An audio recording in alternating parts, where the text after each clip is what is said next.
Chapter 15. Mr. Rochester did, on a further occasion, explain it. It was one afternoon when he chanced to meet me and Adele in the grounds, and while she played with Pilot and her shuttlecock, he asked me to walk up and down a long beach avenue within sight of her. He then said that she was the daughter of a French opera dancer, Céline Valence, towards whom he had once cherished what he called a grand passion. This passion Céline had professed to return with even superior ardor. He thought himself her idol, ugly as he was. He believed, as he said, that she preferred his taille d'athlète to the elegance of the Apollo Belvedere. And Miss Eyre, so much was I flattered by this preference of the Gallic sylph for her British gnome, that I installed her in a hotel, gave her a complete establishment of servants, a carriage, cashmeres, diamonds, dentelles, etc. In short, I began to process of running myself in the received style, like any other spoonie. I had not, it seems, the originality to chalk out a new road to shame and destruction, but trode the old track with stupid exactness, not to deviate an inch from the beaten center. I had, as I deserved to have, the fate of all other spoonies. Happening to call one evening when Céline did not expect me, I found her out. But it was a warm night, and I was tired with strolling through Paris. So I sat down in her boudoir, happy to breathe the air consecrated so lately by her presence. No, I exaggerate. I never thought there was any consecrating virtue about her. It was rather a sort of pastille perfume she had left, a scent of musk and amber, then an odor of sanctity. I was just beginning to stifle with the fumes of conservatory flowers and sprinkled essences, when I bethought myself to open the window and step out onto the balcony. It was moonlight and gaslight besides, and very still and serene. The balcony was furnished with a chair or two. I sat down and took out a cigar. I will take one now, if you will excuse me. Here ensued a pause, filled up by the producing and lighting of a cigar. Having placed it to his lips and breathed a trail of Havana incense on the freezing and sunless air, he went on. I liked bonbons too in those days, Miss Eyre, and I was croquant, overlook the barbarism, croquant chocolate comfits, and smoking alternatively, watching meantime the epages that rolled along the fashionable streets toward the neighboring opera house. When, in an elegant closed carriage drawn by a beautiful pair of English horses, and distinctly seen in the brilliant city light, I recognized the voiture I had given Céline.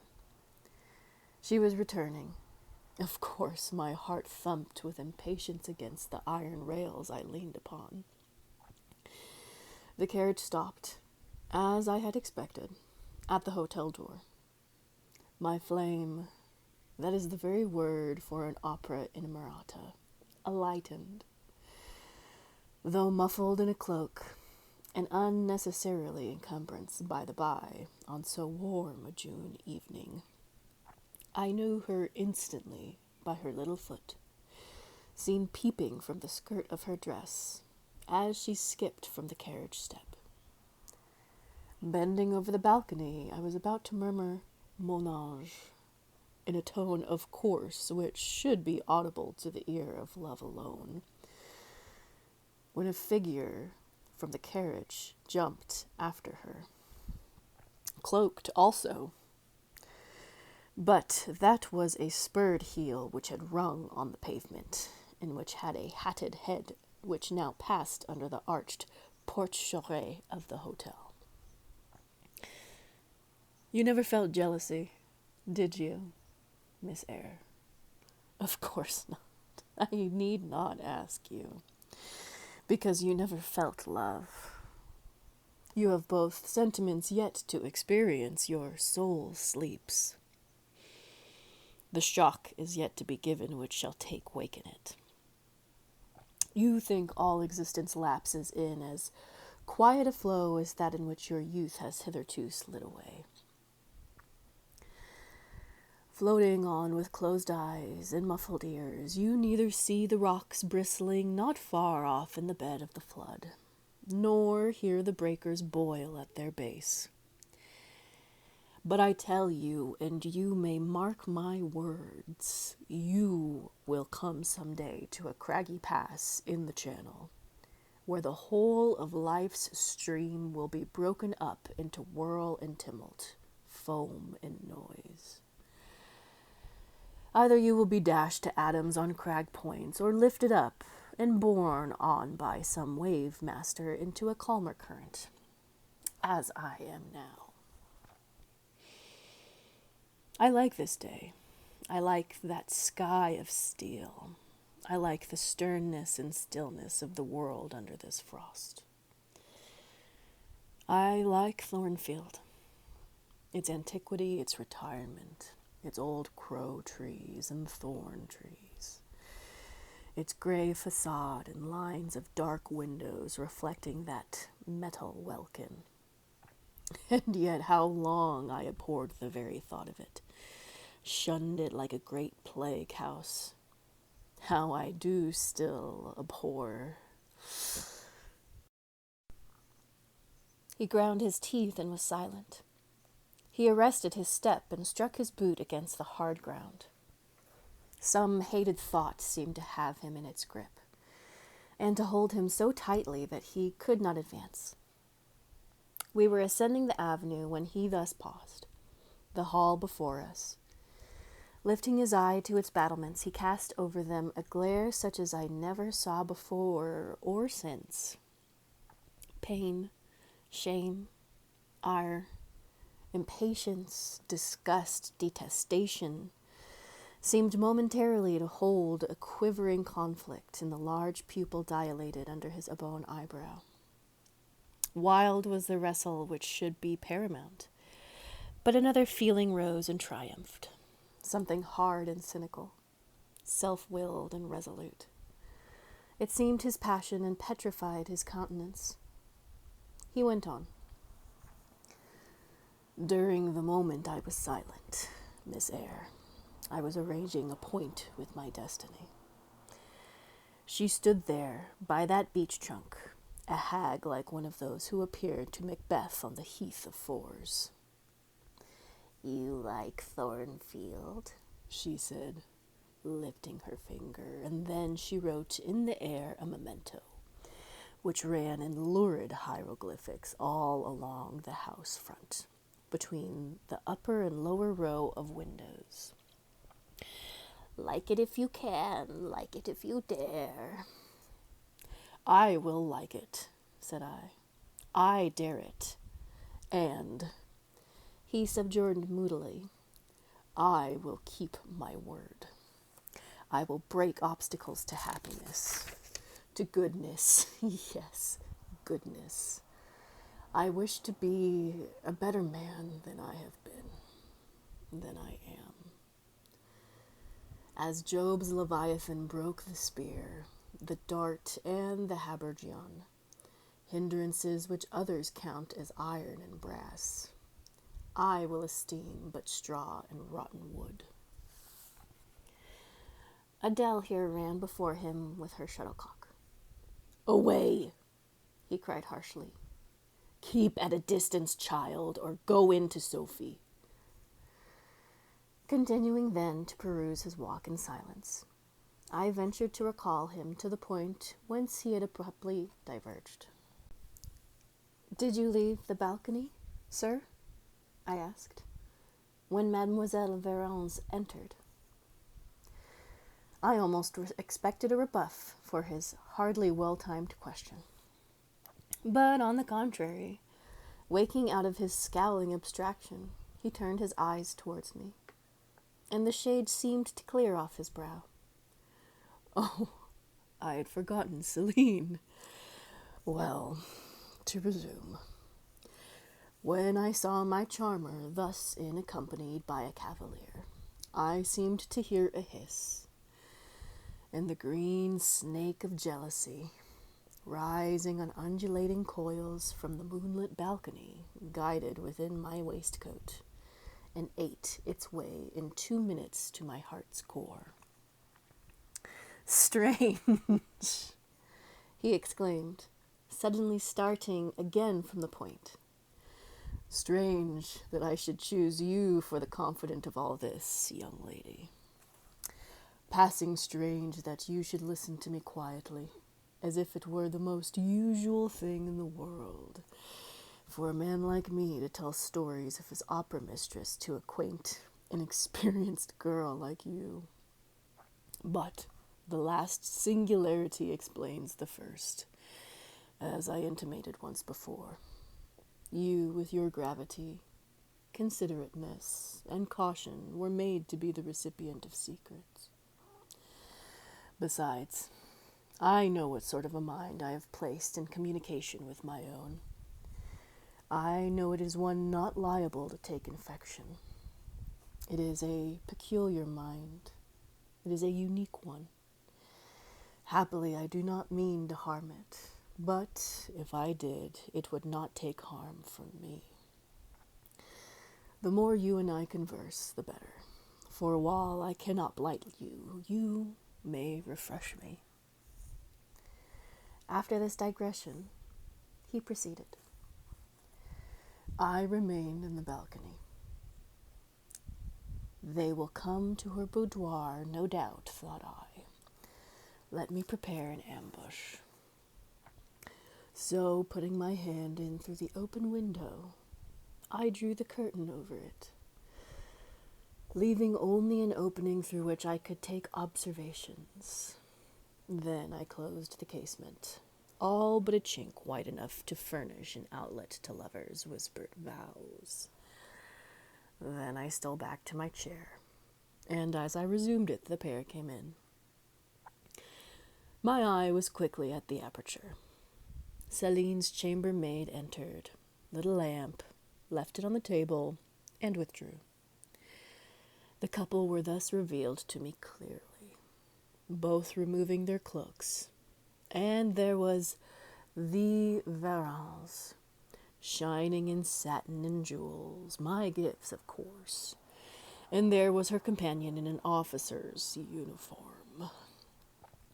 And I knew him for a young row of a vicomte, a brainless and vicious youth whom I had sometimes met in society, and had never thought of hating because I despised him so absolutely.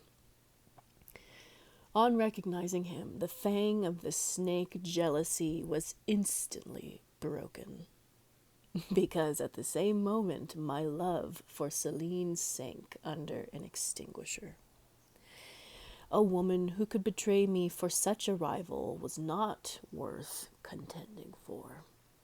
She deserved only scorn. Less, however, than I, who had been her dupe. They began to talk. Their conversation eased me completely.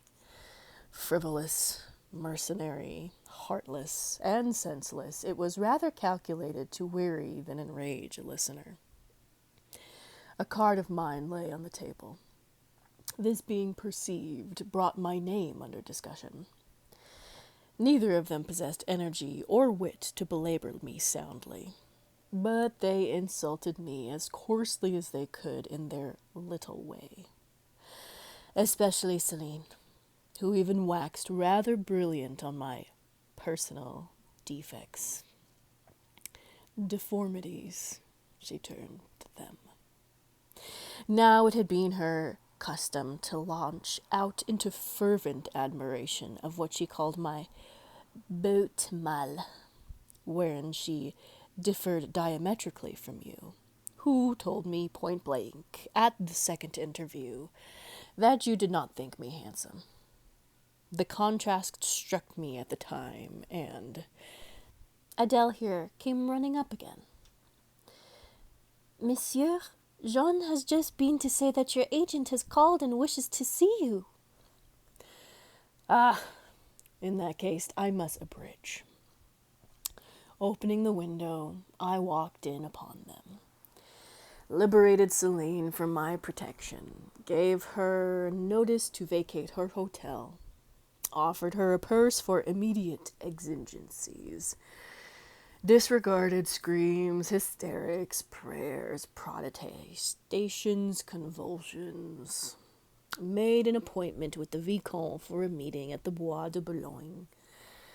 Next morning I had the pleasure of encountering him, left a bullet in one of his poor etiolated arms, feeble as the wing of a chicken in the pip, and then thought I'd done with the whole crew.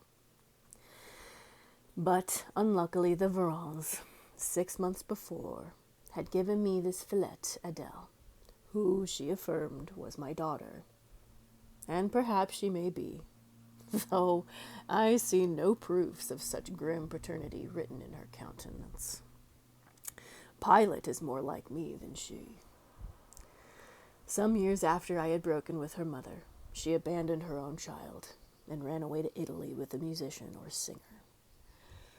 I acknowledged no natural claim on Adele's part to be supported by me, nor do I acknowledge any, for I am not her father. But hearing that she was quite destitute, I took the poor thing up out of the slime and mud of Paris and transplanted it here, to grow up clean in the wholesome soil of an English country garden. Mrs. Fairfax found you to train it, but now you know that it is the illegitimate offspring of a French opera girl. You will perhaps think differently of your post and protege. You will be coming to me some day with notice that you have found another place, that you beg me to look out for a new governess, etc. Eh? No. Adele is not answerable for either her mother's faults or yours. I have a regard for her, and now that I know she is, in a sense, parentless, forsaken by her mother and disowned by you, sir, I shall cling closer to her than before. How could I possibly prefer the spoiled pet of a wealthy family, who would hate her governess as a nuisance, to a lonely little orphan who leans towards her as a friend? Oh, that is the light in which you view it. Well, I must go in now, and you too. It darkens. But I stayed out a few minutes longer with Adele and Pilot, ran a race with her, and played a game of battledore and shuttlecock. When we went in, and I had removed her bonnet and cloak, I took her on my knee, kept her there an hour, allowing her to prattle as she liked, not rebuking even some little freedoms and trivialities into which she was apt to stray when much noticed, and which betrayed in her a superficiality of character, inherited probably from her mother, hardly congenial to an English mind. Still, she had her merits, and I was disposed to appreciate all that was good in her to the utmost. I sought in her countenance and features a likeness to Mr. Rochester, but found none. No trait, no turn of expression announced relationship. It was a pity. If she could have been more proved to resemble him, he would have thought more of her. It was not till after I had withdrawn to my own chamber for the night that I steadily reviewed the tale Mr. Rochester had told me. As he had said, there was probably nothing at all extraordinary in the substance of the narrative itself. A wealthy Englishman's passion for a French dancer, and her treachery to him, were everyday matters enough, no doubt, in society. But there was something decidedly strange in the paroxysm of emotion which had suddenly seized him when he was in the act of expressing the present contentment of his mood, and his newly revived pleasure in the old hall and its environs. I meditated wonderingly on the incident, but gradually quitting it, as I found it was for the present inexplicable, I turned to the consideration of my master's manner to myself. The confidence he had thought fit to repose in me such a tribute to my description, I regarded and accepted it as such. His deportment had now for some weeks been more uniform towards me than at first. I never seemed in his way. He did not take fits of chilling hauteur. When he met me unexpectedly, the encounter seemed welcome. He had always a word and sometimes a smile for me. When summoned by formal invitation to his presence, I was honored by a cordiality of reception that made me feel I really possessed the power to amuse him, and that these evening conferences were sought as much for his pleasure as for my benefit. I indeed talked comparatively little, but I heard him talk with relish. It was his nature to be communicative. He liked to open to a mind unacquainted with the world glimpses of its scenes and ways. I do not mean its corrupt scenes and wicked ways, but such as derived their interest from the great scale on which they were acted, the strange novelty by which they were characterized. And I had a keen delight in receiving the new ideas he offered, in imagining the new pictures he portrayed, and following him in thought through the new regions he disclosed, never startled or troubled by one noxious illusion. The ease of his manner freed me from painful restraint. The friendly frankness, as correct as cordial, with which he treated me drew me to him. I felt at times as if he were my relation rather than my master. Yet he was imperious sometimes still, but I did not mind that. I saw it was his way. So happy, so gratified did I become with this new interest added to my life, that I ceased to pine after kindred. My thin crescent destiny seemed to enlarge. The blanks of existence were filled up. My bodily health improved. I gathered flesh and strength. And was Mr. Rochester now ugly in my eyes? No, reader. Gratitude and many associations, all pleasurable and genial, made his face the object I best liked to see. His presence in a room was more cheering than the brightest fire. Yet I had not forgotten his faults. Indeed, I could not, for he brought them frequently before me. He was proud, sardonic, harsh to inferiority of every description. In my secret soul I knew that his great kindness to me was balanced by unjust severity to many others. He was moody, too, unaccountably so, for I more than once, when sent for to read to him, found him sitting in his library alone, with his head bent on his folded arms. And then he looked up, a morose, almost a malignant scowl blackened his features.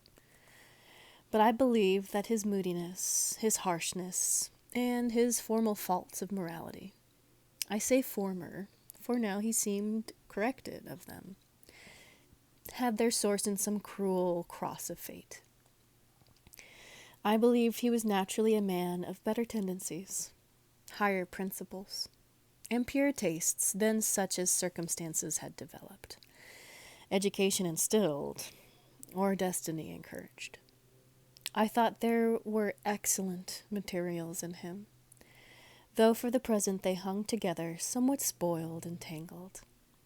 I cannot deny that I grieved his grief, whatever that was, and would have given much to assuage it. Though I had now extinguished my candle, and was laid down in bed. I could not sleep for thinking of his look when he paused in the avenue, and told how his destiny had risen up before him, and dared him to be happy at Thornfield. Why not? I asked myself. What alienates him from the house? Will he leave it again soon? Mrs. Fairfax said he seldom stayed here longer than a fortnight at a time, and he has now been resident 8 weeks. If he does go, the change will be doleful. Suppose he should be absent spring, summer, and autumn. How joyless sunshine and fine days will seem. I hardly knew whether I had slept or not after this musing. At any rate, I started awake on hearing a vague murmur, peculiar and lugubrious, which sounded, I thought, just above me. I wished I had kept my candle burning. The night was drearily dark.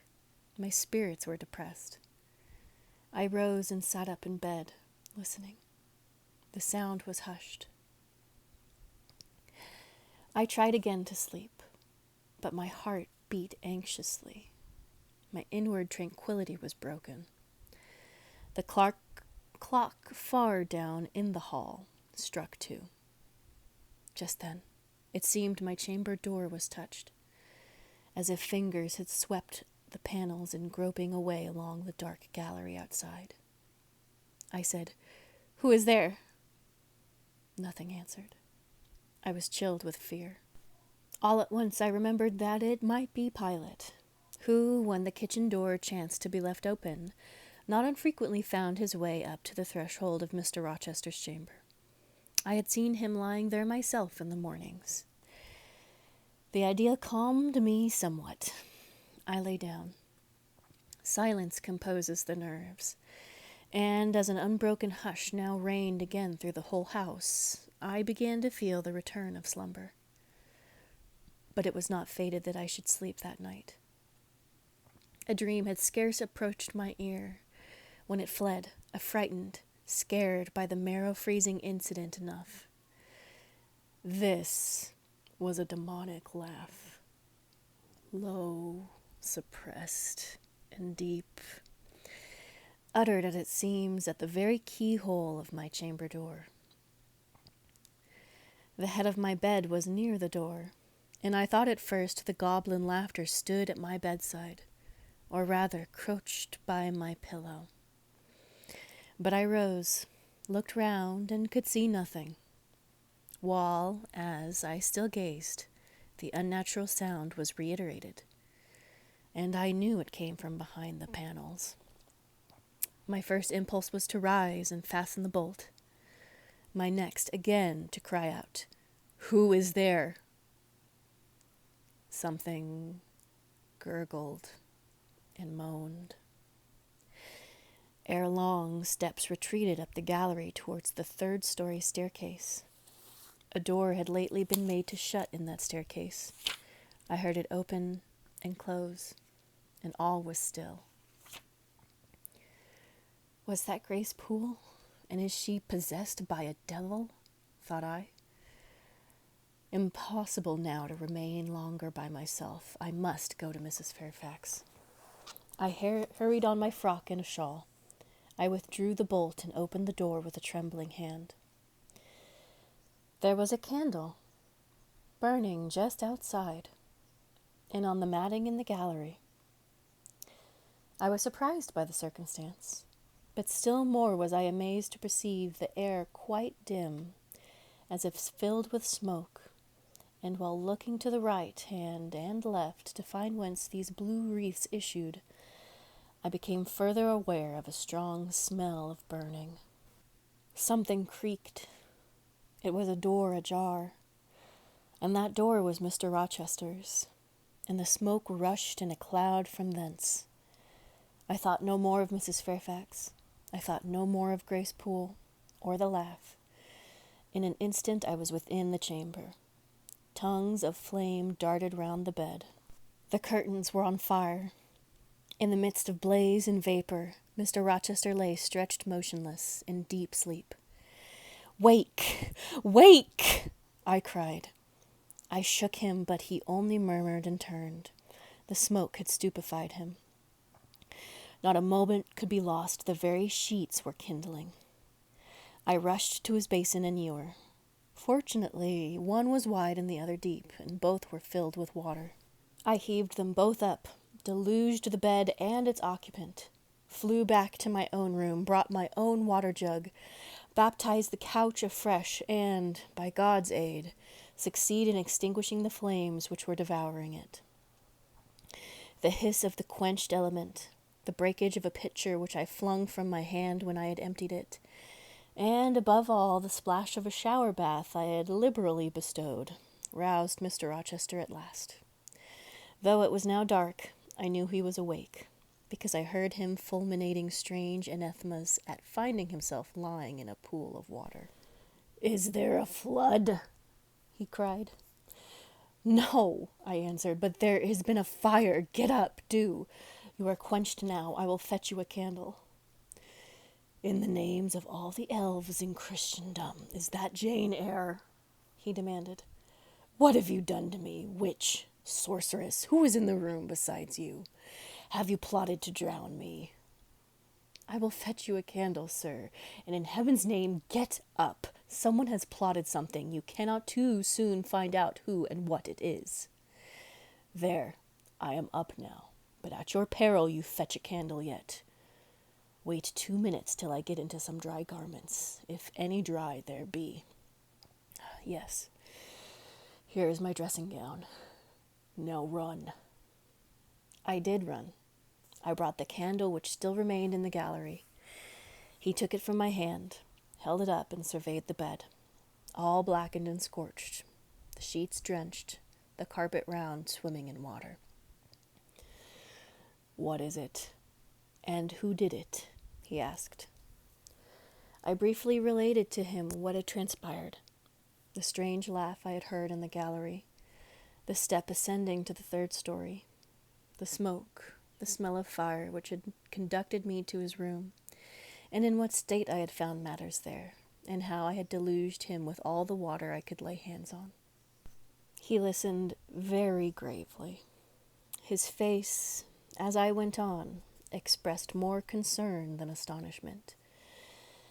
He did not immediately speak when I had concluded. "Shall I call Mrs. Fairfax?" I asked. "Mrs. Fairfax, no. What the deuce would you call her for? What can she do? Let her sleep unmolested." "Then I will fetch Leah and wake John and his wife." "Not at all. Just be still. You have a shawl on. If you are not warm enough, you may take my cloak yonder, wrap it around you, and sit down in the armchair. There, I will put it on. Now place your feet on the stool and keep them out of the wet. I am going to leave you a few minutes. I shall take the candle. Remain where you are till I return. Be as still as a mouse. I must pay a visit to the 2nd story. Don't move, remember, or call anyone." He went. I watched the light withdraw. He passed up the gallery very softly, unclosed the staircase door with as little noise as possible, shut it after him, and the last ray vanished. I was left in total darkness. I listened for some noise, but heard nothing. A very long time elapsed. I grew weary. It was cold, in spite of the cloak. And then I did not see the use of staying, as I was not to rouse the house. I was on the point of risking Mr. Rochester's displeasure by disobeying his orders, when the light once more gleamed dimly on the gallery wall, and I heard his unshod feet tread the matting.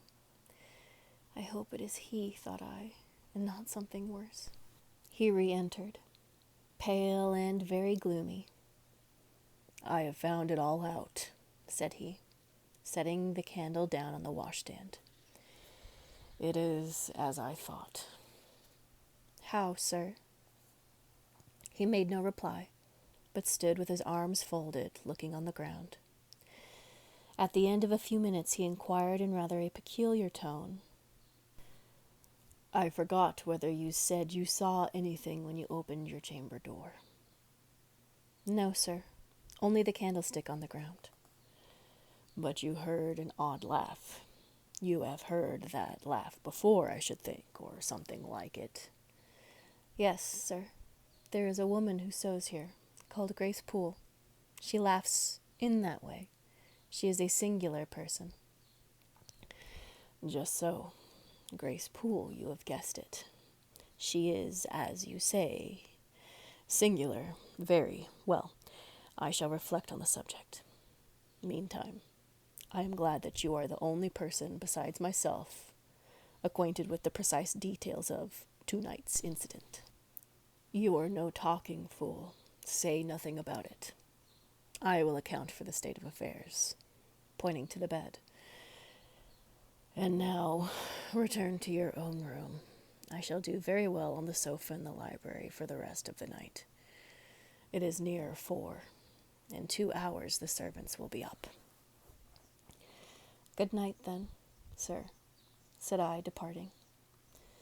He seemed surprised, very inconsistently so, as he had just told me to go. What? He exclaimed. Are you quitting me already, and in that way? You said I might go, sir.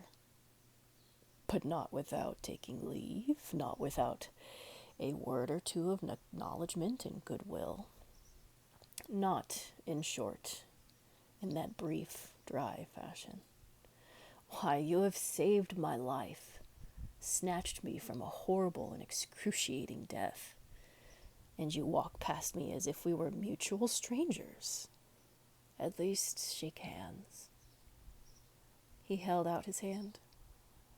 I gave him mine. He took it first in one, then in both his own. You have saved my life. I have a pleasure in owing you so immense a debt. I cannot say more.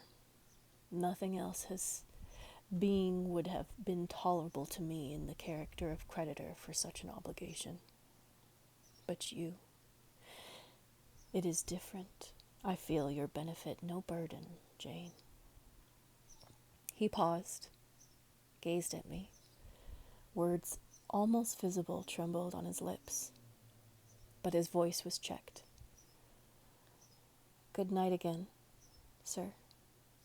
There is no debt, benefit, burden, or obligation in the case. I knew, he continued, you would do me good in some way, at some time. I saw it in your eyes when I first beheld you. Their expression and smile did not. Again he stopped. Did not, he proceeded hastily, strike delight to my very inmost heart for so nothing. People talk of natural sympathies. I have heard of good genii. There are grains of truth in the wildest fable. My cherished preserver, good night. Strange energy was in his voice, stranger fire in his look. I am glad I happened to be awake, I said, and then I was going. What? You will go? I am cold, sir. Cold. Yes. And standing in a pool. Go, then, Jane. Go. But he still retained my hand, and I could not free it. I bethought myself of an expedient. I think I hear Mrs. Fairfax move, sir, said I. Well, leave me. He relaxed his fingers, and I was gone. I regained my couch, but never thought of sleep. Till morning dawned, I was tossed on a buoyant but unquiet sea, where billows of trouble rolled under surges of joy. I thought sometimes I saw beyond its wild waters a shore, sweet as the hills of Bulloch, and now and then a freshening gale, wakened by hope, bore my spirit triumphantly towards the bourne. But I could not reach it, even in fancy. A counteracting breeze blew off land and continually drove me back. Sense would resist delirium. Judgment would warn passion. Too feverish to rest, I rose as soon as day dawned.